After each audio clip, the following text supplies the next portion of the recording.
Mon voisin de palier s'appelle Cooperman. Il est très connu dans le monde orthodoxe.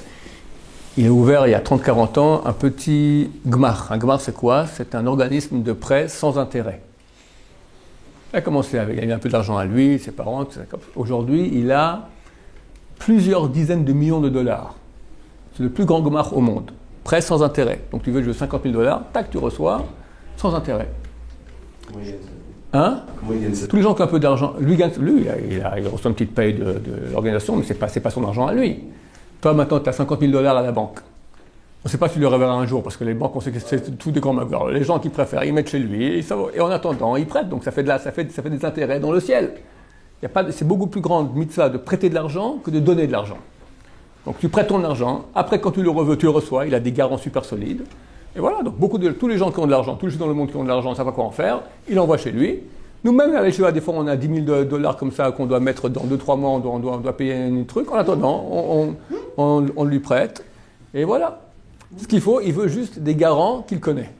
Sur n'importe qui peut venir et jamais reverra l'argent. Donc il prend des garants et il est très dur.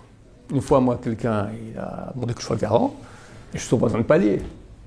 Mais après 2 semaines que je n'ai pas payé, le type n'a pas payé, c'est moi qui lui paye à la place, d'accord. Mais il m'a fait les gros yeux, il a dit je te barre de la liste, terminé. Non, sinon son truc il s'écroule. Étant donné qu'il aime beaucoup le monde religieux, il est très proche des grands de la Torah.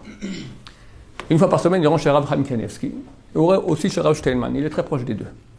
Il y a quelques mois, le Rav Chaim Kanievsky lui a dit va dire, je te fais déléguer maintenant, va dire de ma part au Rav Steinman qu'il verra Mashiach. Je vais répéter. Le Rav Chaim Kanievsky a dit à mon voisin Cooperman, va dire au Rav Steinman qu'il verra Mashiach. Maintenant, le Rav Steinman, on ne sait pas s'il a 103 ans ou 104 ans, on ne veut pas tout dire à tout le monde parce qu'on apporte de Varinara, d'accord? Il a entre 103 et 104 ans. Alors, Bezrat Hashem jusqu'à 180 ans, mais bon. Il y a au moins jusqu'à maximum 16 ans. Non, 120 ans, c'est une bêtise, c'est faux, c'est un truc. Les gens ne savent pas lire la Torah, ils croient que c'est marqué dans la Torah que le maximum c'est 120 ans, c'est faux, c'est bien, ça peut être bien plus. Preuve en est qu'il y en a beaucoup plus, qui ont vécu beaucoup plus longtemps que 120 ans. Mais bon, d'après la moyenne habituelle, voilà, c'est pour un de ces jours. Le Rabbi Abba Shaul a dit, je vais te poser la question, moi, Rabbi Abba Shaul, on était à table, il y avait sa famille, ma famille, mes parents. Kvodarav, nous, là, on verra Mashiach? Il m'a dit, moi je ne sais pas, mais vous, oui. Alors puis il me dire autre chose, c'était pas un menteur. Enfin, mes parents étaient présents. Mon père a 80 ans, 82 ans, ma mère 80 ans, donc c'est pas pour dans 120 ans. On y est. En plus, les signes sont très très clairs. Donc préparez-vous, messieurs. Dernière ligne droite. Déchirez-vous. Faites chouva.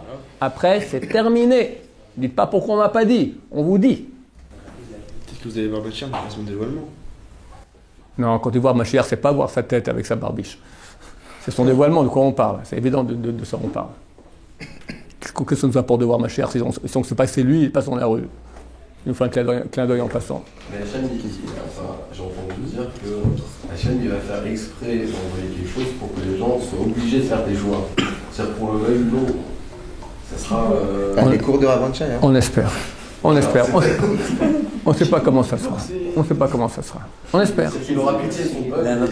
Il aura pitié. Il a pitié. Il fait beaucoup. Mais il y a une barre qui est quelque part. Aujourd'hui, il faut comprendre. Un truc un peu profond. On a encore une minute. Avant que Mashiach vienne, il y a une sélection. Où tu es? Tu es dedans ou tu es dehors? Dans la sélection, comment elle se fait? Dieu va amener des situations où tu es obligé de prendre position. Tant qu'il y a un flou, c'est pas clair. Et Dieu va faire une situation où tu dois prendre position. Tu es contre ou pour? Alors par exemple, à mon avis, un de ces cas, c'est par exemple maintenant la Gay Pride en Israël. D'accord? Ça fait beaucoup de bruit. Pour ou contre? Avant, tu peux être neutre. Mais là, c'est impossible. Tu es obligé de prendre position. Ou pour ou contre. Quelqu'un qui est pour, tu vois que Dieu il a mis la barre très très très très bas. Ça veut dire, du point de vue judaïque, l'homosexualité, bon, ça va, restons calmes. D'accord? C'est très bas. Donc, mais il y a une sélection, c'est obligatoire qu'il y ait une sélection. Maintenant, la tchouva est possible tant qu'elle est possible.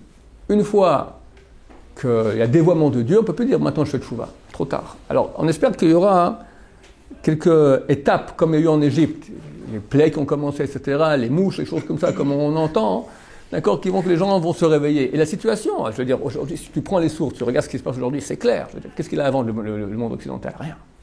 Du sexe, la drogue, la magouille. L'argent, on sait que c'est toute une magouille, on est au bord d'une crise. On est au bord d'une crise terrible. Il n'y a plus rien. Plus de famille, plus rien. Et tu vois maintenant des sociétés modernes en Israël, orthodoxes, florissantes. De familles modèles, où tout va bien, il y a un respect, il y a de l'amour, il y a de la paix, il y a de la Torah, il y a un sens. Il n'y a pas photo. Alors les gens, ils voient ça, c'est déjà une grande chouva. Et tu vois Israël. Regarde la haine des goïms contre Israël. Il n'y a aucun État qui est autant critiqué dans le monde qu'Israël. À l'ONU, partout. Un type qui se réveille, mais pourquoi? Est-ce qu'il y a un seul pays au monde qui est aussi gentil avec ses ennemis qu'Israël? Regarde ce qui se passe maintenant ici, à 100 km, en Syrie. Alep, une ville de 4,5 millions d'habitants. 3 millions ont fui. 300 000 sont morts. Qui se bat là-bas? L'Amérique et la Russie. Eux se bombardent. Quelqu'un dit quelque chose? Rien du tout. Nous, quand on va bombarder les Gazaouis, on envoie d'abord un hélicoptère avec des tracts. Attention, cette maison va être bombardée. Partez. Ils veulent partir des civils. C'est le Hamas qui, avec des mitraillettes, celui qui sort, on le flingue. Pour après montrer comment nous, on a tué Ils mettent leur lance-missiles dans cette maison. Donc on ne peut pas laisser, ils nous canardent sans cesse. Mais avec des civils autour. C'est très très difficile, mais on fait tout notre possible. Shimon Peres, qui est décédé il y a une semaine, il a dit, le problème avec les Palestiniens, c'est que nous avons plus pitié de leurs enfants qu'eux ont pitié de leurs enfants. Comment il y avait des commandos qui sont venus près d'une maison, comme un petit enfant qui a couru vers eux. Tu vas tirer sur un petit enfant, il s'est explosé. On a plus pitié d'eux qu'eux ont pitié des leurs. Donc tu vois que c'est anormal. Quelqu'un qui regarde avec un regard objectif. Et tu vois ce petit État qui, d'après les projections rationnelles, il y a 50 ans, n'avait aucune chance de survie. Parmi 300 millions d'Arabes. Tu vois que lui, il réussit, c'est anormal. C'est pas parce qu'on est beau, grand et fort. C'est anormal. On voit bien tous les miracles des guerres. C'est complètement anormal. Anormal de A à Z. Je ne vais pas faire un cours entier là-dessus. Et à côté, la Grande Dépression, tout soit terminé. Qu'est-ce qu'il reste? L'Égypte liquidée, la Tunisie, le Kadhafi, la Libye liquidée, Saddam Hussein, l'Irak liquidé, Bachar el-Assad, la Syrie liquidée. Qu'est-ce qu'il reste? Terminé. Il reste la Perse. La Perse, c'est pour le dernier acte. C'est pas les Arabes, la Perse, c'est la Perse. Donc tout nous dit que c'est très proche. Un type intelligent, qu'est-ce qu'il fait? Il fait, tu vois maintenant? Mais vite. Baruch Adonai,